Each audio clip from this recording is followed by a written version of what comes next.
Hello everybody, my name is Erik Teren Mullins, and today we're going to be checking out Apex Innovations, working with MiHoYo's Genshin Impact's Ningguang, the 1-on-7 Eclipsing Star version. I definitely understand the subtitle of calling her Eclipsing Star if they had planned on making a whole bunch of Ningguang figures in the future. Genshin Impact is one of those games that took the weirdest routes in its history to do everything that it does. It's definitely a victim of its own success, especially when it came to the figure departments, because they made quite a few of them, and a lot of them are absolutely fantastic.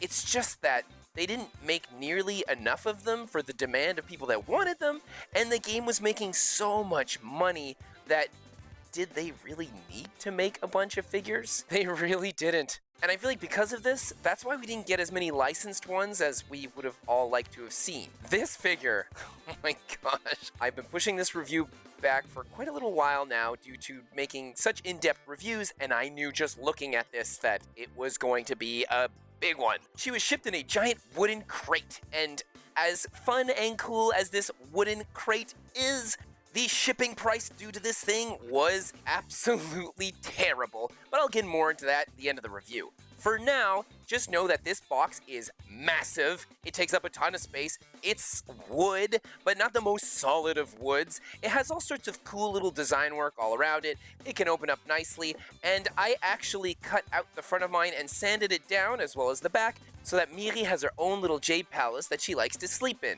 But I would say she doesn't use it nearly enough to warrant having it in the first place. This is an event, a story, an experience. A lot of you out there starting off on your grand adventure of figure collecting will look at these grandiose figures, and you'll just tell yourself, yo, I want this. This is awesome! It'll fill up a whole DTOF shelf, or close to it, and it's just so epic and there's so much going on. I could put a gorgeous illustration in the back of my display that I pick up at some convention, or make myself, and it'll just really make it even more thematic. So cool! But once you start getting along in that collection of yours, you start to realize these larger ones take up a ton of space, and you only have so much. So you really have to prioritize what you love the absolute most. I personally will rotate my figures every 3 to 5 months, and if after a little while I realized I haven't been rotating a figure in particular, I tend to part ways with that figure. It's kind of sad because I do like the figure, it's just... them's the breaks when you live in a small apartment or just a bedroom. Her base is this massive square, and we get some nice shading on it here and there with a little bit of airbrushed coloration. The plastic has a decent thickness to it, though if ever you were to drop it, I feel like it would indeed crack. When moving it around, you kind of want to hold it very sturdily, maybe put a hand underneath. You could also move it without Ningguang on the base, that's even more efficient. I like that some of these elements aren't pegged down, specifically for management reasons. Underneath this lovely square base, you can see product information, while on the top out, we have a nice decoupage going on here, with some changes in colors which break the monotony of this beigeish gray, and then some added in-game petals of whatever flower or trees they have in their universe. These petals are all bunched up, and I'd say they look pretty good. We don't get a lot of highlights, but we do get a decent amount of shading. You can actually peg off one of these bunched up petals, and replace it with a foot piece that allows you to install Ganyu. This whole thing is kind of a swing, and I would say a foul ball, not really a miss. It's kind of in the middle, but we'll get into that a little later. The peg feels like it goes in there really sturdy, and I've had no issue with my Ganyu on there, and she's always on there because of the whole conserving space thing. As we start to get to the back of this base, you can see this lovely tablet that has darker shading all over it. Though I'm not sure how thought out this shading is, it kind of is all over the place. It's nothing specific. Everything here is done in matte, and a very strong matte. The kind of matte that just absorbs dust like you can't believe, and it's not always the easiest thing to dust. You might have to take out some Q-tips if you don't dust everything here regularly. Otherwise, leave it in a closed off display cabinet. It will definitely help. On top of this little tablet, we have a lovely gloss item here. I'm not exactly sure what it is, so if one of you know, please write so in the comment section down below, because I'm very curious. This thing has a repeat of the petals that we find down on the bottom of the base. Considering there's not a lot of gloss on this figure, this thing pops maybe a little more than you would want it to pop. And you're gonna peg in some of this smoke. The smoke is very well sculpted, and it seems to be done all in one piece, as it flows so masterfully down into this less pretty cone that has a metal pin that goes into this metallic gold-looking plastic incense. It does not peg all the way in. There's quite a bit of it that comes out of there, which is very unfortunate. And seeing as how this thing is made as all one piece, I'm not sure if you could just cut it and then push it further in. I don't know. That's a risk I'm not particularly willing to take. And from most angles that you're looking at this thing from, you do unfortunately see it. This little incense pot is very cute. It's nice that we get some cutouts where they actually painted some black underneath, so it really gives it a bit more depth. And behind the incense, we have this light. This thing is a fully functional and operational light station. And you can just put in a battery. The battery type is written on the inside of the cap that you're going to remove. So that's super useful, and I feel like more companies should be in practice of doing this. Well done, Apex Innovation. Very innovative. She comes with some instructions, and these are 2 pages. It's back to back, where one side is in Chinese and the other side is in Japanese and in English. It shows you how to install the battery and what to do in order to light it up. You're able to turn this light on and off using one of her scrolls. She comes with a whole ton of these little scrolls, and one of them is bigger, got a little more heft to it. The heft is the magnet. Then you just take this thick beast and putting it right next to the side of this bottom platform, it will turn the light on, or then using it once more, it shuts it off. I like this sort of thing. I think it's cool, and I especially love the fact that they integrated the magnet into an element of the statue. So it's not some outside little thing you're gonna lose before you even manage to do the review. I swear I'm sure it's my cat that did it, but I have no proof of this, so allegedly. And the last piece to this crazy extravagant base is this lovely screen. This is very pretty. We have a beautiful, I'm guessing it's some sort of phoenix bird of sort. I'm not 100% sure. I don't know all the Genshin Impact lore by heart. It's been a very long time since I played the game. I'm sure that there's some book hidden away somewhere in the game that will tell you exactly the whole life story of this bird. I just don't know it. I find that the illustration print here is very well executed. It's slightly pearlized, and due to the print having imperfections, it really gives you this paper effect, even though it's a hard plastic.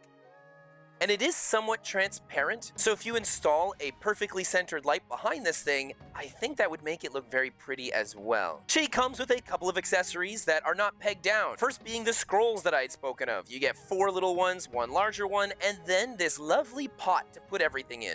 The pot doesn't have any kind of writing or anything anywhere, no marketing. You just kind of throw everything in here in a manner that you see fit, and then just place it anywhere that you like. Afterwards, you get an open scroll where we get some mild shading along the front and the back. It's a darker beige, and it's really put there to make it feel like this is a little bit older, or it's a type of paper that has mild imperfections in it, which feels very old school scrolly, and I like that. You get the same amount of detail looking at the back. I love the idea that she's not pegged on the base and that there's no detriment to removing her from it, because this allows you to now show off a lovely seated figure in one of your displays, where you could have larger or ones that are kind of just towering over her that are easily displayed. I'm actually surprised that they didn't release a version of her that doesn't come with the base, and you just get like a more simplistic one. Where I'm at in life at this point, I probably would have just gone for something simplistic like this, but I'm such a sucker for add-ons. The chair she's sitting on is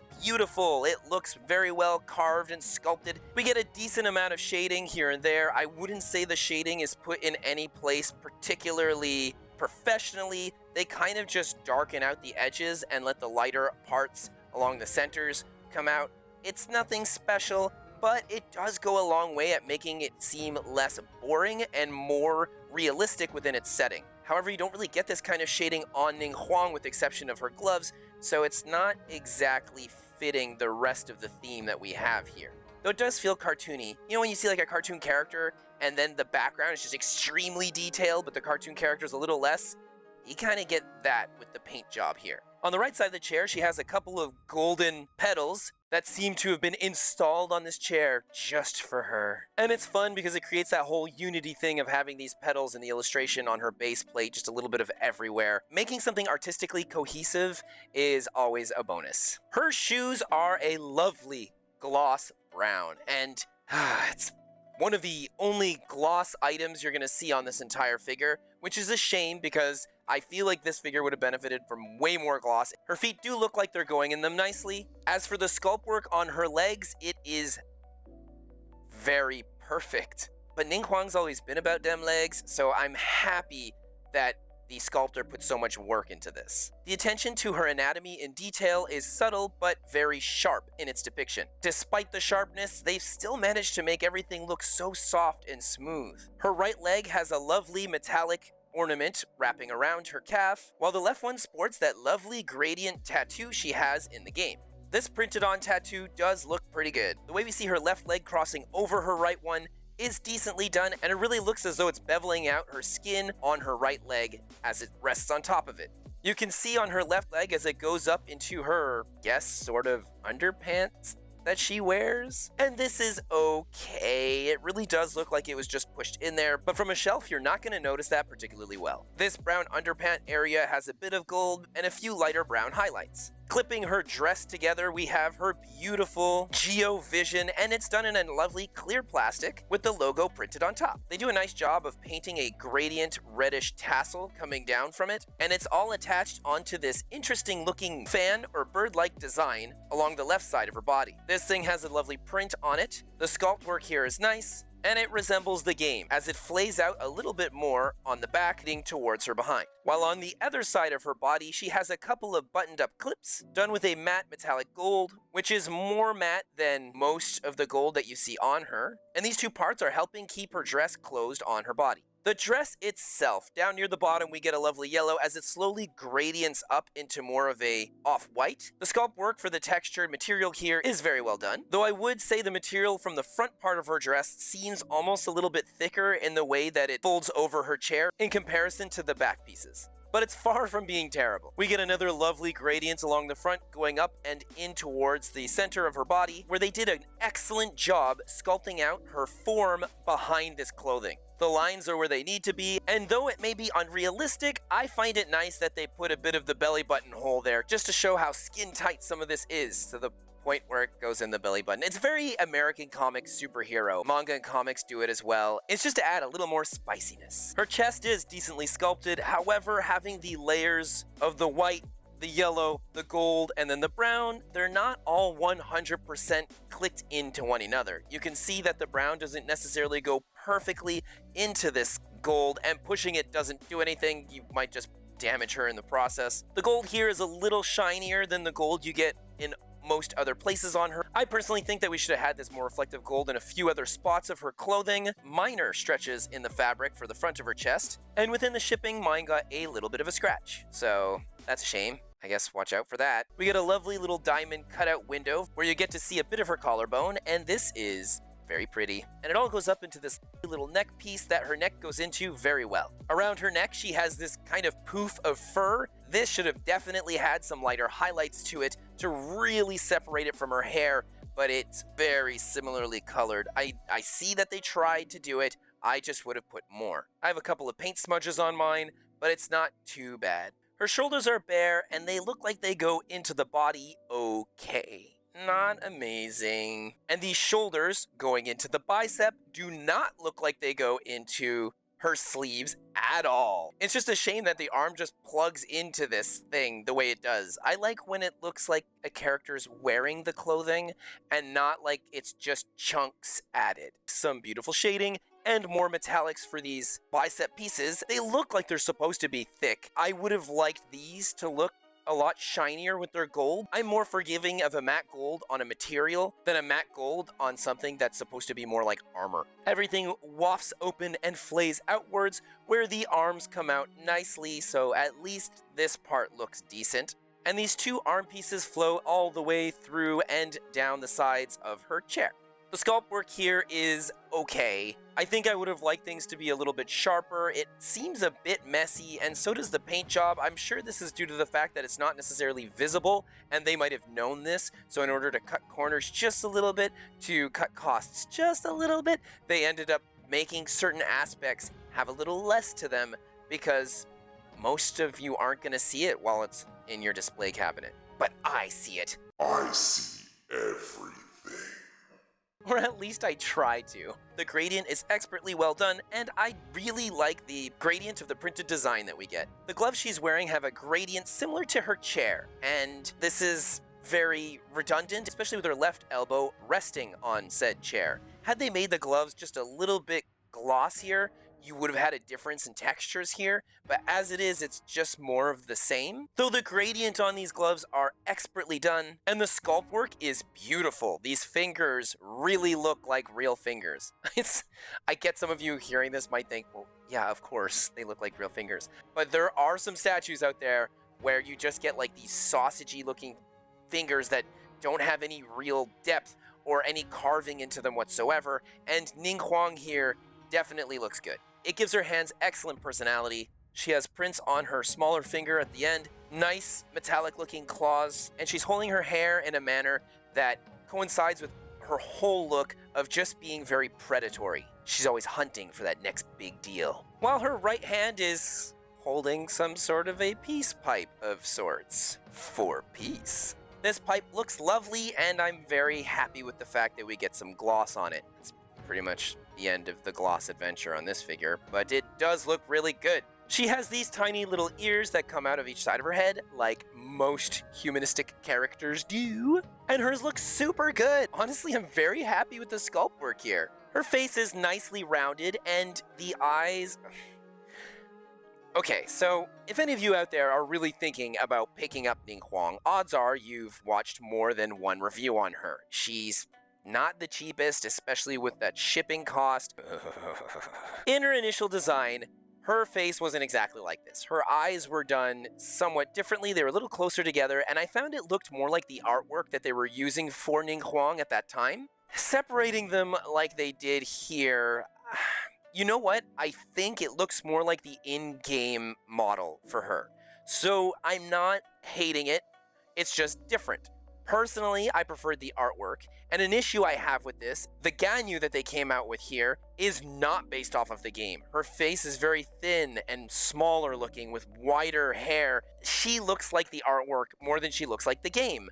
So the fact that these two figures were made to kind of go together with each other somewhat, I guess, is they should have made Ningguang in line with Ganyu. Copy the base artwork. Here they did two different things, and I'm not personally a fan of that. But if you'd like to hear all my thoughts about this cute little goat monster girl, be sure to check out the Ganyu review in the description below. The decals for her eyes are still pretty nice. Everything here is matte. I would have liked the eyeballs to be much glossier, but they do give us a little bit of gloss for her lips.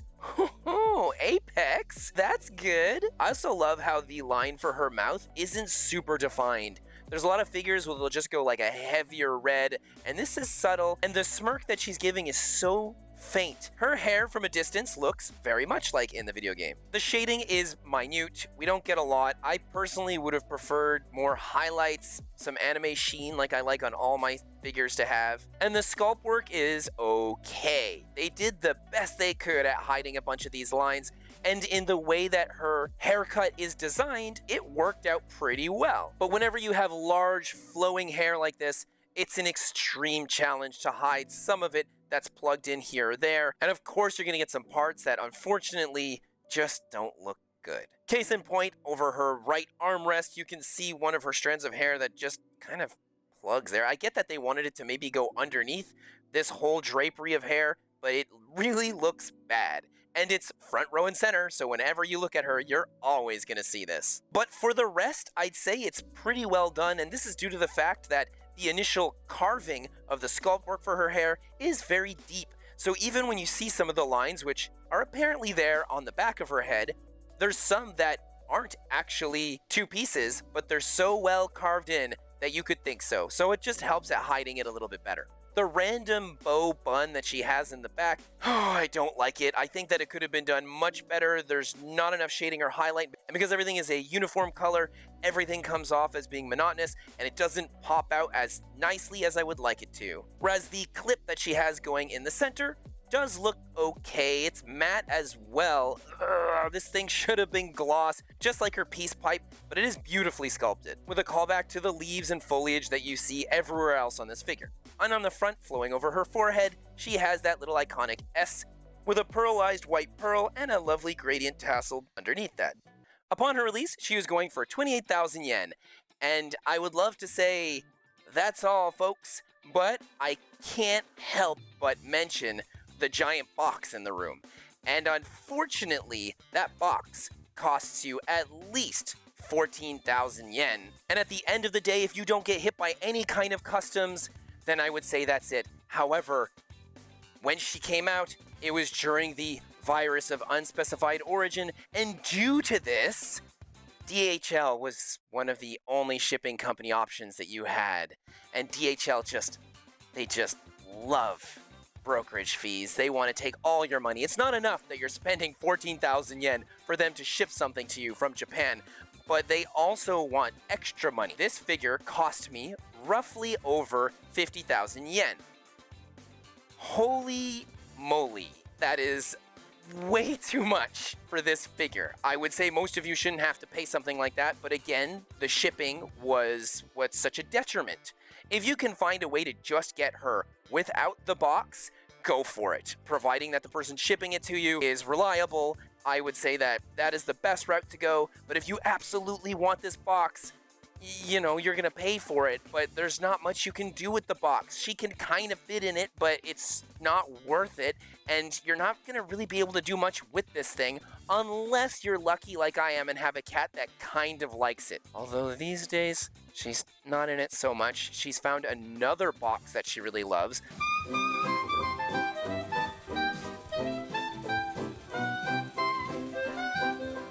Coincidentally, from another Chinese figure that was way overpriced in its shipping because it also decided to do the wooden box trick. What? I understand the concept of it being premium, but at the same time, I would rather have more figure than more box.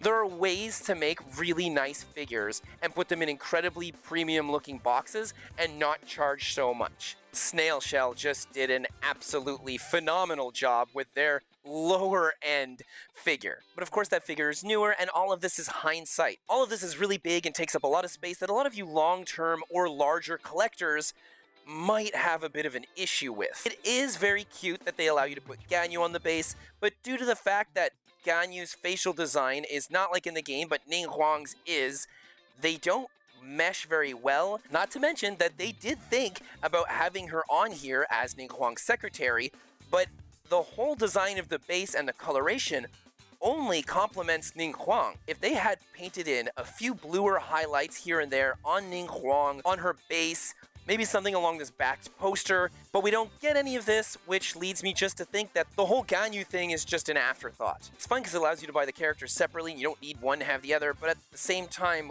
it also saves quite a bit of space if you got both of them. And if you're willing to have them next to each other, she unfortunately just sort of sticks out like a sore thumb. And it's always best to get different perspectives from multiple different people reviewing things, because having 10 people look at Ningguang will give you a better idea of what you're trying to pick up. So I'm always saying watch more than one review. Look at tons of different pictures. Go on the My Figure Collection page to really look at other people having her in their collection. So hopefully everything that you saw today really helped you decide which side of the fence you are on, getting Ningguang or not. Do you already have her? And if you do you display her with the whole base? Did you feel like you needed to buy Ganyu once you got Ningguang, or was it maybe the other way around? Or maybe you'll just pass up on one of them altogether. If you like my video just a little bit, it doesn't cost much to. In a trade war, the perfect hunter would hit that like button. Mora doesn't grow on trees, and I would really appreciate it if you subscribe to my channel. Calm weather? Do not trust your eyes, for your eyes can lie to you. So be sure to listen by hitting that notification bell. This way you'll be notified of future episodes I come out with. Have an amazing rest of your day, and I'll see you next time. Bye! Hey, Miri. Aren't you super cute? Come in. Come on. Get in your jade palace. Come on, get in that palace, girl. I know you want to. Come on, girl. I know you could do it.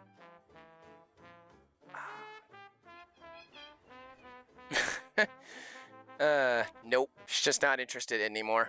Oh, Miri. I guess even if an antique is priceless, the happiness it brings lasts only for the moment you obtain it.